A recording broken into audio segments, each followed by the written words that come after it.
डैंडन का एपिसोड देखने के बाद मेरा ओकरून के लिए यही रिएक्शन था, बेटा तुमसे ना हो पाएगा। मतलब पिछले एपिसोड के अंदर जो अपनी मोमो है उसने इचिको को शर्टलेस रहते हुए हक किया है, तो इस भूतनिके को अब भाई जब वो हाथ पकड़ रही है तो उसका मतलब समझ में नहीं आ रहा। भाई कितना गजब लेवल का बंदा है ये। ऐसे कैरेक्टर्स को देखने के बाद ही मेरा एनिमे से दिल उठ जाता है। And because of this type of characters मैं खुद की नॉवल लिखता हूँ जो कि रियलिस्टिक होती है लेकिन डिप्रेसिंग भी साथ ही साथ होती है।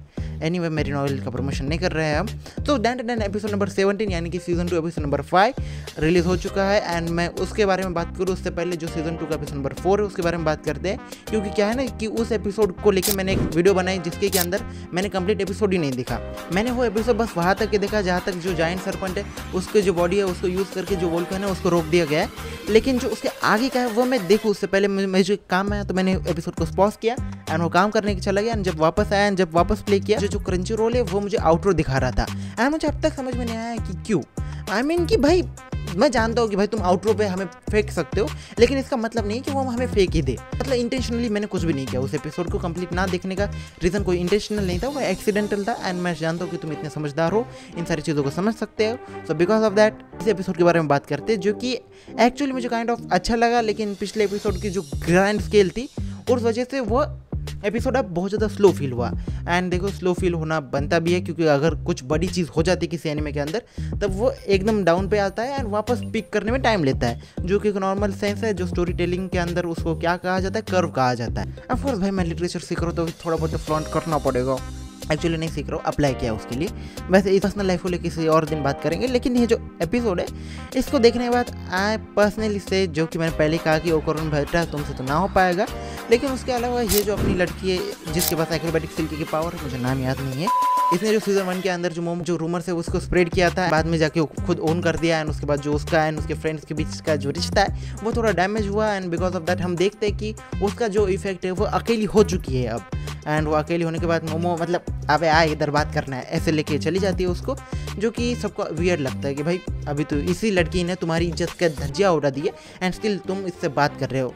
वैसे यही चीज़ मुझे मेरे स्कूल के एक बच्चे की याद दिलाती है जो कि अपने ही बुली को बहुत ज़्यादा पसंद करता था, मतलब अपने ही बुली को बेस्ट फ्रेंड कहता था। although आई डोंट अंडरस्टैंड कि उसकी उस वक्त साइकोलॉजी क्या थी, लेकिन आई नाउ अंडरस्टैंड कि भाई बंदे को वैलिडेशन चाहिए था, कोई तो उसको अटेंशन दे। एंड वो जो बुली था भले ही उसको सताता था लेकिन वही उसका अटेंशन देता था, जो कि हमें टॉक्सिक रिलेशनशिप के अंदर भी देखने को मिलता है। एंड इसी वजह से मैंने एक वाइटपैड पे एक रोमांटिक स्टोरी लिखना शुरू किया है जिसे कि तुम जाकर चेक कर सकते हो, उसकी लिंक मैं डिस्क्रिप्शन में दे दूँगा। भाई क्रंचीरोल ने मुझे स्पॉन्सर कर देना चाहिए, मतलब देखो ना मैं कितनी फ्लो में मेरे खुद की वाइटपैड की स्टोरी को प्रमोशन कर दिया।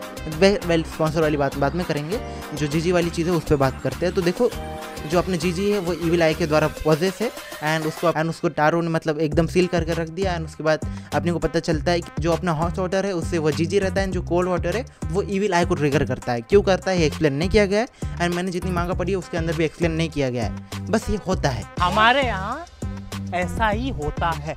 एंड उसके अलावा जो अपना जीजी है वो उसकी फैमिली से मिलता है, मतलब उसके जो माँ बाप है जिन्होंने खुद को RIP करने की कोशिश की थी लेकिन बाद में बचा लिया गया। एंड उसके बाद वो अपनी फैमिली के साथ कॉन्वर्सेशन करता है, मतलब इमोशनली रोता है, गले लगता है, वो सारी चीज़ें। एंड बाकी सब कुछ ठीक है। अपनी मोमो है वो ओकरून एंड जो अपनी ये वाली लड़की है एक्रोबैटिक सिल्की वाली पावर वाली, इसको अपने घर पे लेके आई है, क्योंकि अगर किसी दिन जो है इविल आया है ये आउट ऑफ कंट्रोल चला गया तो फिर मतलब किसी भी पॉइंट पे जो जा सकता है। अगर जीजी एक्सीडेंटली एक बूंद कोल्ड वाटर की कांटेक्ट में आ गया तो फिर वह इविल आई में ट्रांसफॉर्म हो जाएगा। इविल आई में ट्रांसफॉर्म हो गया तो फिर वो डैमेज कॉज करेगा ही। So because of that backup चाहिए, इसलिए उसने ओकरून एंड इस लड़की को अपने साथ रखा है। बाकी एपिसोड कहाँ पे खत्म हुआ मुझे याद नहीं है, लेकिन भाई मैंने इतने एपिसोड का रिव्यू कर दिया। दैट अगर तुम्हें वीडियो अच्छी लगी तो फिर इस वीडियो को लाइक करो, शेयर कर सकते हो तो कर देना। बाकी मिलते हैं अगले शॉट के अंदर, वीडियो के अंदर।